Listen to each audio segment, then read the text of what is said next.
Hello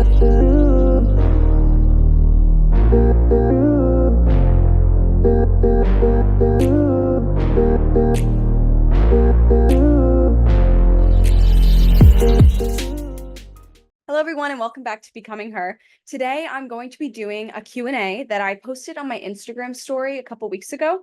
And so I'm now going to be going over all the questions that you guys had asked me, anything in regards to, becoming your highest self, healthy habits, relationships, friendships, confidence, self-love, everything, anything and everything is what I said was allowed. Like people even asked me some personal questions.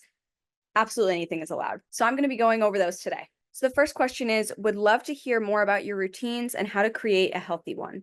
So something that I do is every day I've been really focusing on when I wake up in the morning, I want to meditate because I believe, and I think this goes for a lot of people know this, that when you start your day off with stillness and with yourself, without distractions, without your phone, that is how you're going to set your day up for success and actually feel good going throughout the day. Because a lot of times, and I got rid of this habit a long time ago, a lot of people still do this, is they wake up and they immediately go on their phones and they start scrolling. But the thing is, we are so suggestible. First thing in the morning, we're operating in something called theta brainwave state. So we're taking in every single new idea that we're seeing on our phones. So when you wake up and you start scrolling and you see a picture of a relationship and something in your mind goes, "Oh, I wish I had that." And like it makes you sad first thing in the morning, you're going to carry that feeling of sadness subconsciously for the rest of your day. And things just aren't going to feel, that saying of you got off on the wrong side of the bed. That's exactly what this does. So I would say like staying off your phone. I honestly do like an hour, but if you can stay off your phone for at least like the first 30 to 45 minutes, just when you're operating in that brainwave state, just to really clear your mind and just allow yourself to ease into your day, do that because you're going to notice such a shift in your mood and such a difference for throughout the day. Other things that I do is I've been going on daily walks and I've loved them. And the way that I do it too is I used to be someone who I'd only walk if I had a friend with me because I was very codependent and I just didn't want to do anything if I didn't have anyone by my side. So now what I do is I'll throw on a podcast, throw my beats on, I go for a walk, and I go for like an hour. If it's like a really hot day, I go for 30 minutes, but I at least make sure that I get that daily movement in because if I don't, I feel like I'm stalling throughout the day. Like I just don't feel clear-minded. I don't feel like motivated to work, I guess you could say too. Um, a lot of the times I'll make sure that if I'm working, because I work from home, if I'm feeling stressed, I'm like, all right, you know what's needed right now? A walk. So that's like part of my routine. Um, I make my own schedule, so it is easy since I work from home. But I would say, like, for those of you who are watching who do work a 9 to 5 at the moment, I would say, oh my gosh, you know who's good with this? Shelby Sacco. She has like, okay, she wakes up real early, I think. Like she wakes up at like 5:40 or something like that. But having a day before your 9 to 5 day starts, and this is also going to consist of, going to bed early so that you're not feeling exhausted when you wake up the next day, but really making sure that you're creating a good foundation in your morning to set you up for success for the rest of the day. Also, my long walks, I usually go around, right now it's real hot out. So I usually go around like 6:37 and I get home around 8 and it's still light out, so it's really nice. I also go to yoga weekly, and that's like my favorite thing in the world. So I feel like having workout routines, especially, is just going to keep you in a good headspace. Is it a red flag that the guy doesn't have many friends? I'm worried about social life in the long run. Um, I don't, this is the kind of thing where I feel like I don't have enough information on this kind of thing because I do believe that the guy that you're dating, the girl that you're dating, whoever your partner is, I think it's important that they have friends because I know it's important that they have friends because when you invite someone into your life, they're not, I know they always say, like, oh, you complete me, you're my other half, but you want to feel whole on your own, have your own friends, do your own thing, and then invite someone else into your life. That's truly how I believe it works the best. So I think with that being said, when you go off and have, whether it's time with your friends or just time on your own, he should have a space where he can go that doesn't involve you. If he doesn't have that, it's going to end up with, maybe you might feel like you guys are always spending too much time together, or I don't think anybody should spend like that much time together until you're married. That's a different story. But in the beginning stages, when you're first dating, I know we all want to spend 24/7 with our partner, but I really think it's important that you you create the space away from them as well, so that you're still living your life and you're not combining your lives like completely, if that makes sense. So yeah, I do think it's important that he has friends, but if he has three really close friends that are like his boys, like that, I think is fine, because I think there's a lot of people out there who have a very small group of friends, and you don't need to have this large group of friends. I feel like if anything, as we get older, it's a lot more common to kind of wean off certain people and just have like your solid core group of like 3 to 5 friends. So that's my take on it is, yes, I think he should have friends, but it doesn't need to be this like quantity of people, because I always say quality over quantity, but you do need that time apart. Oh, so is it a red flag? I guess the real question was. Um,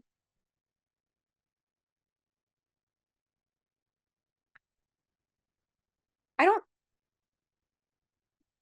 yeah. Honestly, I feel like if he doesn't have any friends, that is a red flag, because what is it with him that he just doesn't have anyone that he connects with? I get when you go through your healing journey and you kind of you're working on yourself, and you're not spending as much time with people because you're so focused on yourself, but in general, and well, also you shouldn't cut people off completely, let me just say that. But in general, I do think it's very important that they have friends. Next one is, manifestation works fast when you love yourself more and take actions, question mark. Absolutely. So the way that I view this is, when you choose yourself, when you love yourself, everything around you chooses you. The people start choosing you. The opportunities, the circumstances, the situations, they all come into your life and choose you. And it's this magnetic effect where, because you are vibrating on this super high vibrational frequency, you are attracting things that are also on that frequency. So the more that you really tap into the inner work and loving yourself deeply, choosing yourself, standing up for yourself, and not focusing on the external world and not focusing all on other people, but focusing on yourself, that is when everything you desire starts to come into your life. Also, with taking action, yes, there's this misconception with manifestation where they say, oh, if you just think about it, it'll come into your life. And there is an aspect to that where, our thoughts and feelings create our reality, but also it's not going to happen unless you're actively taking action towards the things that you want. You can't just sit back and expect everything just to come to you easily.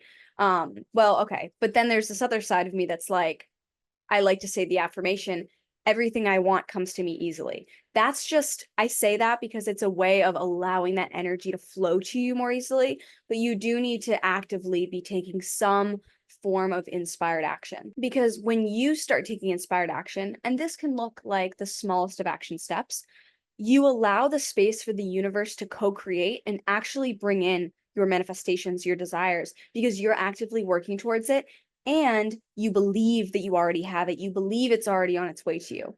I feel like there's many different factors that are involved in manifestation, but overall, yes, choosing yourself, loving yourself, plus taking action is like mwah, perfect recipe for actually getting it to happen. What was a pivotal moment for you along your healing journey where you noticed that you felt better from all the mindset shifts and etc.? Much love.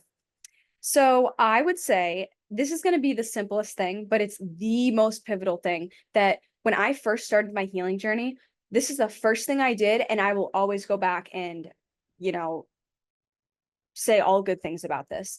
So I bought myself a positivity journal. That's what I called it. And at the end of each day, I would go ahead and start writing down all the positive things that happened during that day. And it just put me one in a better mood, like doing that, especially before bed and just kind of recapping on the day. It put me in a better mood. But the science behind it is, for those of you who don't know, our reticular activating system in the brain is something that it focuses on what we deem most important to us. So there's a lot of negativity out in the world. So a lot of times our first thought is to think of the negatives, is to complain. And that's where our brain goes immediately. So what this journaling did for me is every night writing down all the positives, it started to rewire my brain to see more of the good in life, to see the positives in life. And by doing this consistently, I was constantly in a happy mood. And as we know with manifestation, when you're in a happy mood, when you're vibrating so on such a high frequency, that is when you can allow what you desire to come into your life. That is when you can start showing up as your most confident self. That is when you can actually start accepting and loving who you are, because you're priming your mind for all this information to actually come in and like change your mindset. So all you need to do is get a journal at the end of each night, everything that went good. Now, this can be the tiniest things, because we're not we're not trying to force this. There's been times where I wrote I had a good morning poop, because you know what? I did. And I grew up constipated most of my life. So that's a win for me. And or it could be something like, oh, got coffee with a friend this morning, or connected with so and so. And they can be the tiniest things. I had a good hair day, you know? So really just writing down all the positives from your day is what's going to subconsciously start rewiring your brain to just start noticing more positives. And I swear that is the thing that changed my entire mindset. Like if I could go back and do anything, it would be that. So get out your journals, ladies. The next one is, how old are you? 25. Biggest tips for aspiring coaches: where to start, how to keep going, finding niche, etc. I would say what I did, and specifically how I realized I wanted to become a coach, is, it's so funny. I wasn't happy in my job at the time, and I just started seeing ads come up on Instagram for how to be a certified life coach, and I was like, what the fuck is this? Because I didn't, at the time, I was like, that's a job. And I started looking into it, and it was like, oh, take a test, or I got certified through the Click Academy, and it basically had me take like kind of like a quiz, or I don't know exactly what it was, but to see if I was a good fit to be a life coach, in the sense of, do I have the characteristics? And so I took this quiz, and it was like, you're you should be a life coach, whatever it said. And I was like, huh, I never even thought about that. But then looking back, I thought to myself, I've always been that friend that was helping my other friends, whether it was with boy problems or just solving any problem, really. I remember when I was in college, actually, I had this friend who, we were nearing towards finals, and she was so stressed out of her mind. And she was like, I have no idea where to start, like just the overwhelm. And I was like, you know what, girl, let me help you. Like, let's get organized. Let's write it time by time, exactly what we're going to do. And the ease that she felt, and like the way that I left her, is like she felt so much more organized. She felt more at peace. She felt more motivated. She didn't feel so scrambled. And in that moment, I'm like, wow, I am good at organization and doing something like this and helping others really get to a place of clarity, and like having a clear mind of what the next steps are going to be. And like I said, I would always help my friends with relationship advice. And it was funny because I was never in a relationship growing up. I had a boyfriend my sophomore year of high school for a month. So like, I don't count it. It's not a serious relationship. And then the next relationship I had was with this guy that I had a thing with for 7 years on and off. Obviously, who am I to give advice when I was going back to someone who treated me so shitty for 7 years straight? That's my question. But then, sorry, I lost my train of thought because I got a notification. I thought I turned this on Do Not Disturb. And so yeah, I didn't really have much experience from him. Then I ended up dating the guy. Girl, why? You had all this social proof that he wasn't the one for you, but then you ended up doing it. It's okay. We learn. I learned a very valuable lesson. So then I ended up dating him for only a month again. And so I don't really count those as like good relationship experiences because they were so short and I was so young and I didn't really know much. So my last relationship lasted 2 years and it was a beautiful relationship. Like everything about it, I learned so many amazing lessons. And even though we weren't meant for each other, everything about it taught me something. He taught me something. He showed me in a lot of ways who I want to be and who I strive to be. And it just taught me a lot of lessons about love and how it's not always easy and you have to work for it. And that was a very valuable experience for me. And so my point here is that I did not have a lot of relationship advice growing up. So why am I the one giving all the advice? But I just recognized that I had this, not to toot my own horn, but like natural ability for it and just being able to help people and come to solutions and, you know, knowing that other people deserve more, being able to almost, shine a light in their face and be like, this is, you are worth so much more. Like, this is your worth. Like you are amazing, and I mean, I was doing it my whole life without even realizing I could make a career out of it because I didn't know it was a thing. Society makes us feel like we have to go to high school, go to college, graduate, get a job, 9 to 5, spend the rest of your life in that job. And that's just not me. I'm a very creative person. I want to be my own boss. I don't want to work for anybody else. And I just chose this path because it all just started to align for me. I forget the question. I went off track. Oh, biggest tips for aspiring coaches. So yeah, I would start off with, you don't have to get certified in all honesty. I think it helps having the accreditation for it, but you don't need it. But it also taught me a lot. Like I got certified through the Click Academy. Definitely would recommend them. There's other coaching certifications online as well, but it just taught me a lot of different techniques to use that, like EFT tapping. Like I had no idea what that was. And now I'm an EFT practitioner and I love it. And it's like, I didn't even know there was a world out there that involved this kind of stuff. So it's just really cool to be able to learn all of this. And then how to keep going. One thing I will say is that I feel like in the past, I will be so honest with you, I've quit a lot of things because I'm like, I started doing something and I'm like, get bored of it, move on, drop it, quit, whatever. But this is the one thing in my life I've never even thought about quitting. Even when times get tough, even when I didn't have a lot of income or I didn't have any clients for a long period of time, I still was like, I trust and have faith that everything that I want is coming to me. If I put in the work, it's all coming to me. And I don't have to worry about it not working out because as long as I'm doing what I love and as long as I'm not just sitting back and doing nothing, it will come to me in divine timing. I truly believe that. And so, having a strong why for why you're doing this, why did you start your business? Why do you want to help people? Really getting clear on your why, like that is the driving force of your business because you don't have a structure. I mean, you create the structure. Um, but you don't have like a boss who is creating a structure. You don't punch in, punch out, like you do it all. So it does get hard at times. And the entrepreneurship journey is really tough and it can be really lonely. And another thing is like having a strong community of people around you that are doing the similar things, that are like-minded.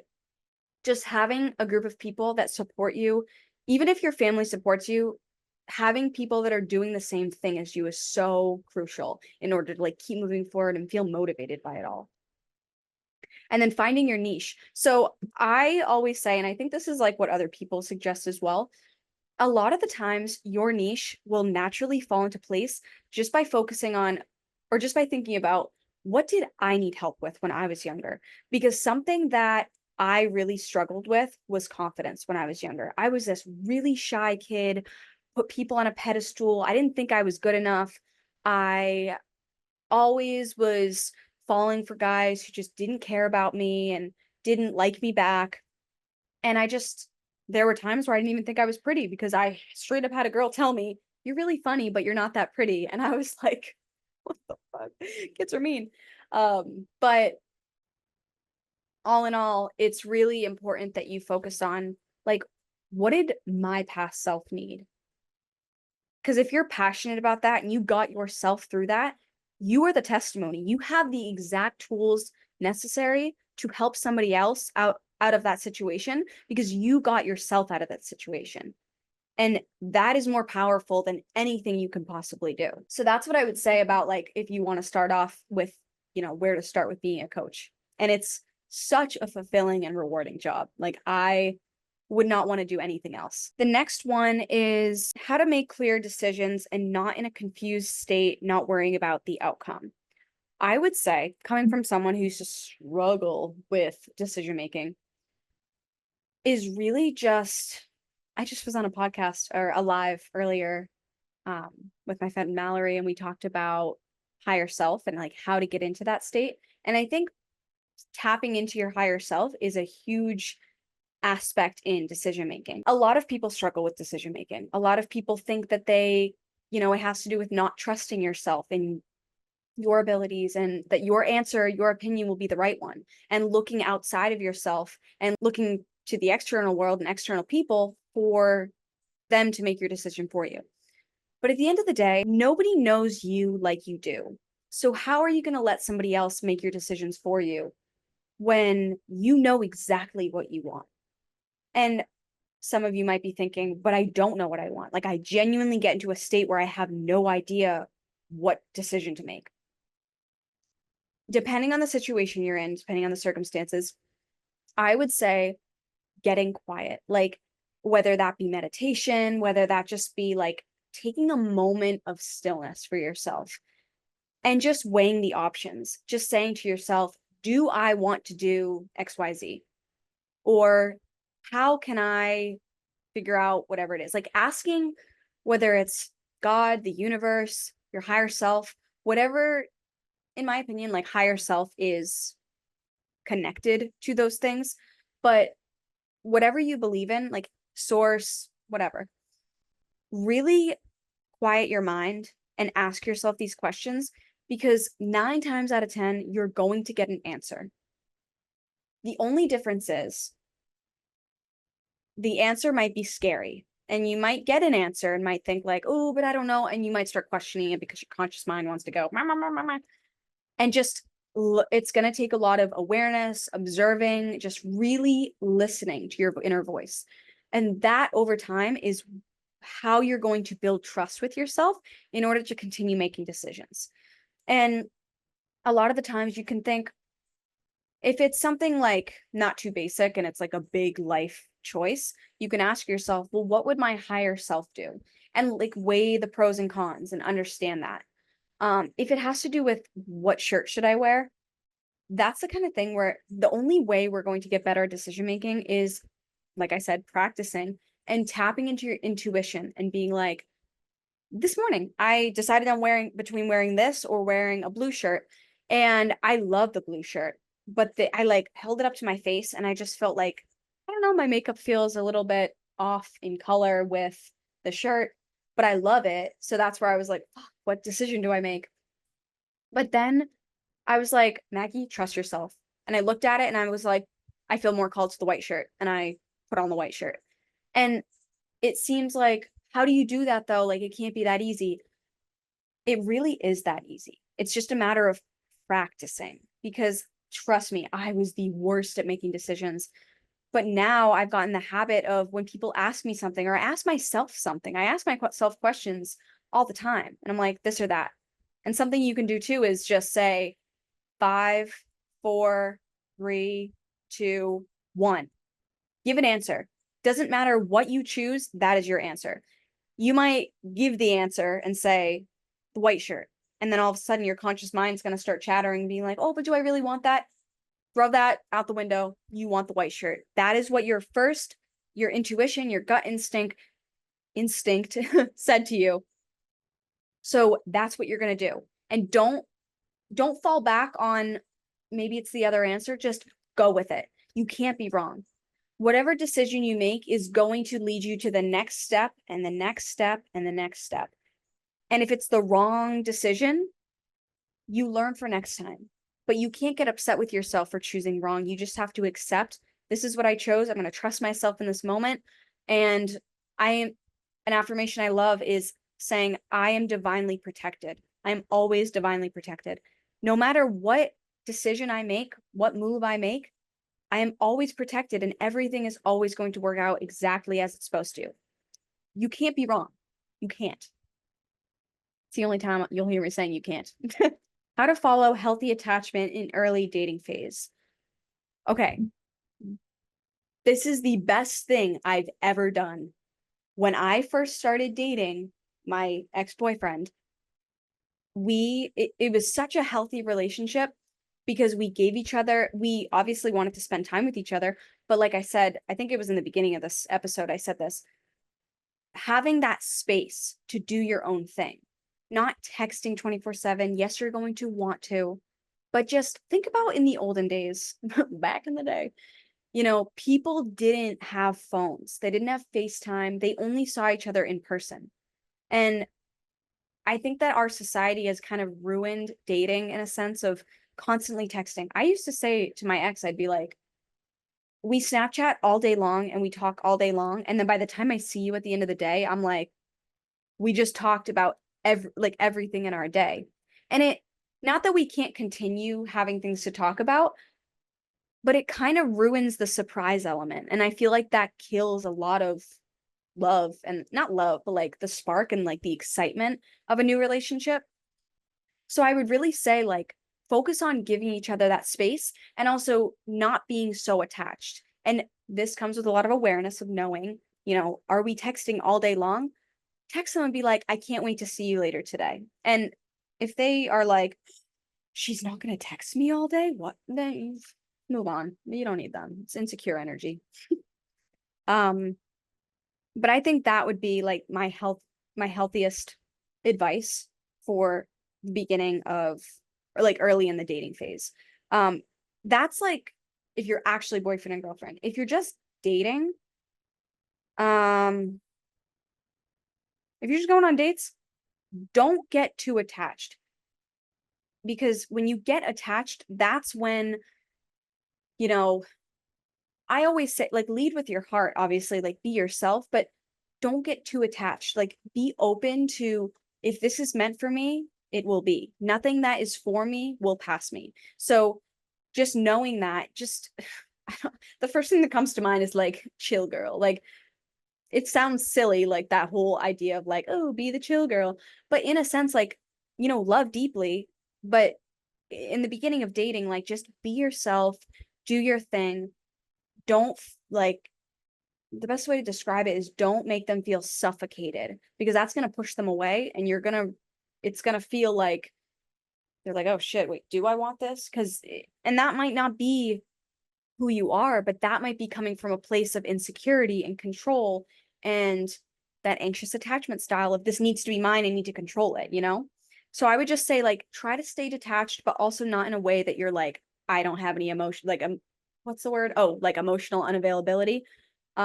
Wait, yeah, I said that right. Emotional availability. Be yourself, stay detached, but be open to receiving love. I hope I wasn't too countered.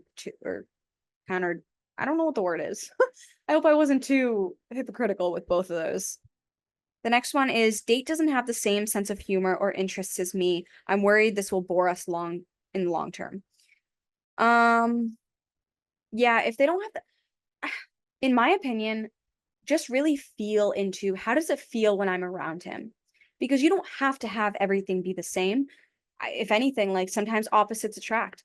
But I think you need to have similar values and, you know, be able to connect and talk with each other and not have things get awkward. I mean, I feel like this is kind of similar to the hobbies question.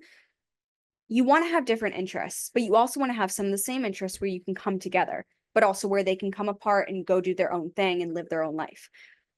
But how does it feel to you? Because I can't answer this question for you. Only you can answer this. Just think about, do you feel bored? Do you feel like we don't have much to talk about because our humor is different? Do you have a really dirty sense of humor and he's just like, what? I'm not comfortable with that. It's gonna die off quick, like be honest with yourself, be brutally honest with yourself. Is this going to work? Because you know exactly how you feel about this person. And also, like, listening to your body, you're gonna feel, if you're with the wrong person, you're gonna feel anxious, stuck, unfulfilled, insecure, all these like low vibrational frequencies. But if you're with the right person, you're going to feel energized. You're going to be laughing all the time. You're going to, the feel good energy or feel good vibes. I don't know. Um, Moral of the story is it's going to feel good. So just getting honest with yourself and asking, like, how does this feel to me? Because it could be a deal breaker. For me, if we don't have the same sense of humor, personally, nope. I want someone who I can laugh with and connect with and just we can just be funny with each other and share jokes and just be like we're reading each other's mind kind of thing. And not like literally, but I mean with my last relationship, I did have that a lot where we would say something and the other person was like, "Wait, I was thinking the exact same thing." Or we'd go to make a joke and we were like, "Oh my God, we're on the same page." Like that's so crazy. And it's just the synchronicities when you're with someone who you really align with, like you'll feel that. Share your biggest low in your life. I want beyond vulnerability aside from confidence. Well, you got it. I actually read this comment before and I thought, what was my lowest moment? And I had to think about it for a minute because I've always thought to myself, like, I've had bad experiences with guys. I've had people in my life pass, but I feel like I've never really gone through something that insane.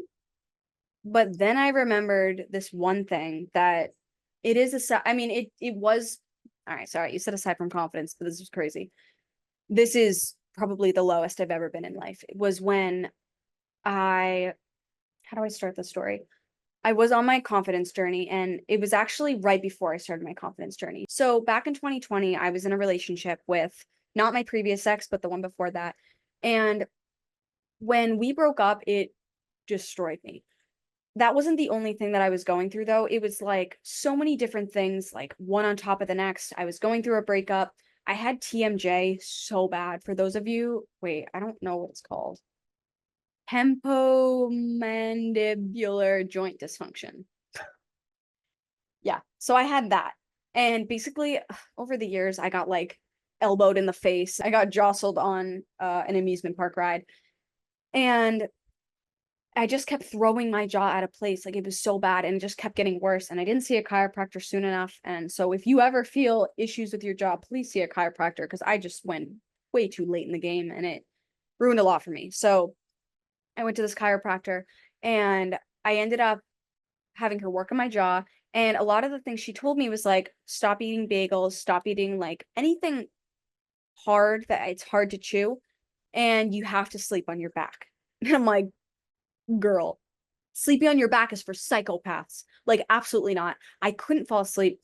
I swear, like, for a month straight, I don't want to say I didn't sleep, but like, I got shitty quality of sleep. And we all know when we don't get good sleep, it fucks with our head. It messes us up. Like, our mindset, our mental state is just not in the right place. And so I wasn't sleeping well. I was going through a breakup that I was heartbroken about because, as you can imagine, this is the guy I went through 7 years of history with, like back and forth.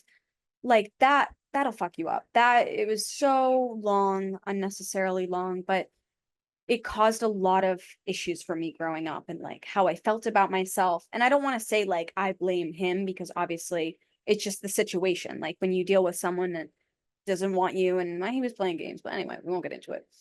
Um, but yeah, so I was dealing with the breakup with my jaw, and there was one more thing. Oh, I was supposed to go on a cruise with his family, and they still planned on having me go with them even after we broke up. And I was like so anxious about this. And we're talking to each other and we're like, we're still friends. I know, like we can get through this because we were friends before. Like, you're still coming on the cruise with us, all this stuff. And I just remembered like all of this stuff, our body holds on to so much trauma. And I feel like in that moment, the only logical explanation is that I was going through so much at once in a very short period of time that my body could not handle it. And I just started having panic attacks all the time. I wasn't sleeping, I was having panic attacks. I was just in such a bad headspace. And I remember visiting my friend at college, and I was supposed to go for this event called Blarney. And basically, for those of you who don't know, it was UMass Amherst, so it's like an event there. I honestly don't even know what it's for, if I'm being so honest with you, but it's a big drinking event. And so I slept over at this girl's dorm room or apartment or whatever, and I did not sleep the entire night. Maybe got 30 minutes. I have no idea. And I was taking CBD drops because I wanted to try and calm myself down. I was having panic attacks. And I felt bad because, or not I felt bad, but my friend felt bad because she's like, Maggie, you could have woken me up. And I'm like, no, girl, I had to deal with this myself. Like, I did not want to wake you and ruin your whole day because this is her event that she invited me to. And I should have said something, but I'm people pleasing at the time. And I just was like, I don't want it to be her problem. So I woke up in such an anxious state, and I finally got myself calmed down a little bit. And then I'm like, oh, I can drink now. Like, I'm fine. Bad call. So I started drinking and I felt fine the whole day, honestly. Like, I didn't feel anxious. I just felt tired, like, as you would if you didn't sleep at all. And then I remember when we got back to her apartment, I fell asleep on the couch. Damn, this is crazy. I'm like just thinking about this for the first time in a long time. I fell asleep on her couch and it was like 5 p.m. and I woke up at 6. And I woke up in a panic and I'm like, oh my God, it's dark out. Like, I have to go to bed right now. So I immediately got into the bed that I was sleeping in. And I just tried to go to bed, but I wasn't able to fall asleep. And I'm like, are you fucking kidding me right now? Like, I am so exhausted. I didn't get sleep. You would think I'd be tired. So now I'm starting to panic a little bit. I'm starting to have like this constant state of anxiety and fear in my chest. And then I just remember the ice cream man is playing his music outside. I don't think you can hear it through my mic though. But anyway, I just remember taking Advil PM because I thought like, oh, that'll help me go to sleep. That was probably the scariest feeling of my entire life because my brain was wide awake, but my entire body felt paralyzed. And I've never experienced that before. And it's not to say like don't take Advil PM, but I think it's because I was in such a heightened anxious state that it just like this is how it affected me in the moment. And so then I'm like freaking out and I'm like getting up and I'm like moving back and forth and what you can imagine when you think of like an extremely anxious person. And also I just want to say, like, throughout my entire life, I've never been this like super anxious person. I never wanted to identify with that. I always would say, like, oh, I'm nervous or I'm a worrier, but never like panic attacks and freaking out like this. Like, this is the first time in my life that I've been having these panic attacks this frequently. And so I called my mom and I had her pick me up. She drove 2 hours to UMass to pick me up and bring me back home. And at this point, I was hallucinating on the ride home because I was that exhausted. And like, I just kept feeling like I was seeing like monsters come out from the trees as we're on the highway. And I was just like, oh, something I wouldn't wish on my worst enemy. Like, it was just such a scary feeling. And then we got home and I tried to go to bed, but I just was constantly crying and freaking out. And she had to sleep in my bed with me. And like, I appreciate her so much for what she did for me because I was like up every hour, like crying and like saying, Mom, like I can't sleep, like I'm scared, like when is this gonna go away? Like, just think of like a small child that just feels like the world is ending and like they're so extremely terrified. Like, that's the state that I was in. And she was there with me through the whole thing. And I probably that weekend she slept in my bed the whole weekend and I probably got like 8 hours of sleep, maybe 4 hours a night, something like that. And then I was like, all right, I feel like a little bit more well rested. Let me go back to college now. So she drives me back to college. And I remember worrying about if I was going to sleep or not, like worrying before it even happened. And I also developed this fear that when the sun went down, I would start to panic and get all freaked out. And so I was like trying to be careful of that and make sure that I didn't run into that problem. So I ended up asking a friend, I'm like, hey, can I smoke some of your weed? I know it's helped me sleep in the past a couple different times. I need to try anything and everything because I don't want to experience this again. So she's like, yeah, of course. So I smoked, and honestly, it was the worst. It was even worse than I had already experienced. And I should have known because weed already kind of made me anxious. Like sometimes it helped me sleep, but not a lot. And I wasn't like big into smoking, but occasionally I would. Excuse me. And so I smoked and I was freaking out and I was like, I just need to go to bed. And so I tried to go to my bed. And every time I would shut my eyes and try to like go to sleep, I would just be having like all these negative, intrusive thoughts come into my head. And I'd try to think of positive things and I'd be like, oh, I love my mom. And all of a sudden it'd be like, your mom hates you. Like insane thoughts that would just intrude in my brain. And I was freaking out and I was scared. And my roommate at the time, like, she was so sweet because she allowed me to keep the lights on the whole night. We slept for like the next couple days because it was still ongoing. Like, I just wasn't sleeping. When the whole thing happened where I wasn't sleeping, I think the details are a little foggy, but I think this was the moment where I didn't sleep for 72 hours. Like 3 days straight, I did not sleep. Like I was getting maybe 30 minutes, an hour. Like it was just so bad. I think that was, I'm sorry, I wish I knew like the exact details. I know at one point during this time, there was 3 days where I did not sleep at all.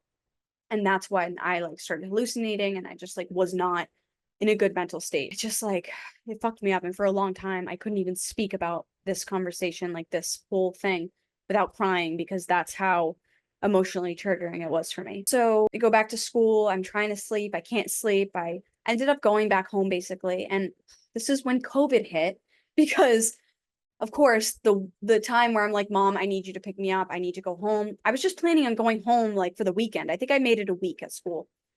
And then the whole world shut down. And so all my stuff that everybody got to move their stuff out, all my stuff was at school. So now I'm like, for someone like me, I hate change, or at the time I hated change. I was like very obsessive over certain things. And I'm like, now I don't have my stuff. Like it just on top of a really anxious girl at the time, like not okay. Being home was definitely better for me, but I was in a state where I lost 8 pounds in a week because I was not able to eat. I tried to eat and I just felt like I couldn't stomach anything. Like, I mean, whenever maybe some of you have had the experience where you've tried to eat, but you're so anxious or nervous about something and you end up just not being able to eat at all. Like that was me, but for a whole week straight, I just wasn't able to. I didn't feel human. I wasn't eating, I wasn't sleeping, I wasn't moving much. I was crying like every 10 minutes for no reason, it felt. Like there was no real reason why I was crying. I was just my mind and my body were just at such a low that I wasn't functioning at a healthy way. And so what I had to do was, and part of this is like the hugest part of my journey, of my healing journey, is learning to become human again, is how I felt at the time because I just did not feel human. I felt like I was a shell of a person. I couldn't speak to anyone. My friend at the time was like, Maggie, that was like the scariest thing to ever have seen you go through because you just were crying all the time. You weren't okay. But what I started to do is that's why healthy habits are so important. And this story, I hope, will show you how important they are because something I would do, like I told you, I had the fear the second the sun was going down, I would start to get panicky. I wanted to have that wind down time where I would get into bed at like 7:30 because I just was freaking out thinking I'm not going to fall asleep tonight. And I don't want to go through what I went through before. And there's so much anxiety around it. And so what I did was get in bed by 7:30 and I would read. Like I wasn't, lights off, go to bed, but I just didn't go on my phone. I allowed myself to just naturally wind down. And sometimes I wouldn't get to bed till 1 in the morning still. But the point was, I was taking it so slow and giving myself, my mind, and my body exactly what it needed. And creating that safe space for myself is really what it came down to. And over time, I started to actually fall asleep better. And then I started creating this routine, a night routine where I was going to bed every night at 10:30 and waking up naturally at 6:30. And I loved it. I felt so good. I felt so energized. I wasn't going on my phone before I went to bed. I was waking up feeling good and grateful. Another thing too is like when you create such a solid sleep routine of I'm going to go to bed at this time, wake up at this time every night, it does so much for your circadian rhythm. It just makes you feel 10 times better. Like I promise you, if anyone's ever experienced that, you know what it feels like. And if you don't, it's because some nights you're going to bed at midnight, sometimes you're going to bed at 2, and it's just so disruptive to our sleeping patterns and our hormone regulation and all of that. So that was like the first thing that I really made sure like sleep is important, sleep controls everything. Let's fix this aspect. And then with eating, like I said I couldn't stomach anything. But if it meant, taking a bite out of a piece of bread or a grape, so often, and it doesn't mean it's easy, but so often we put ourselves in this position where we're like, I can't eat. And you can. It's just hard. And for anyone out there that has dealt with things like eating disorders and anything along those lines, I just want to I speak about this in a very compassionate way, and I never want to make anyone feel triggered by what I'm saying, and this is just my experience. But I truly believe that I could take a bite. It scares you. You don't want to throw it up because you feel so nauseous, or I don't know, it's hard. But I pushed through and I persevered, and I'm like, if I can only take one bite right now, that's all I'm going to eat. If I can only eat 5 grapes right now, that's all I'm going to eat. But I needed to try because I care, even though I was in such a negative, terrible state, I cared too much about myself to just continue allowing, my circumstances to take over. Like I know now, and even in that time, that I am strong enough to move through whatever it is that I'm going through, even if it's going to feel impossible, because sometimes it does feel impossible, but it doesn't mean that you can't get to that place and move through these barriers, and you'll come out so much stronger on the other end, on the other side. And you're going to be grateful you did, because if I had never done that, I wouldn't know where I'd be today. I mean, obviously, years have gone by. I probably would have gotten in some positive direction, but I could have allowed this to take over my life. But I intentionally chose that I deserve better and I'm going to show up for myself in any possible way that I can. And in no matter what, whether that, and I've spoken about this before, if you can't show up 100% for yourself, that's okay. If 30% is all you've got for that day, then that's all you've got for that day. For me, that must have been 10%, 7%, but I was putting in that 7 to 10%. And that was my version of 100%, because that's all that I could give myself in that moment, but I was trying. And so over time, with between sleep, between eating, I was going on walks with my friend. We would walk around the block and go to the high school near our house and just kind of just go loops and just get sunlight.